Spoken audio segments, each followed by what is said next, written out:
nak buai kan, nak air batu ni. Dia melekat dia ke. Dia kena buai kau ni. Aku baca kat instruction dia ni, dia kena goceh-goceh, kena buai. Aku tak erti, aku takut salah je ni. Ada tak cara ya? How to use the indoor ice maker.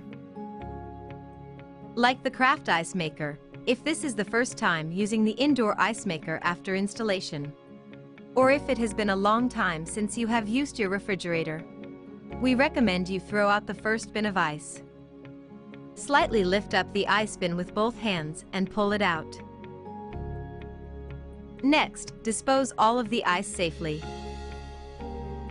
To reattach the ice bin, carefully reinsert the ice bin by slanting the top slightly to fit under the ice maker, and push it in. You are all set to go.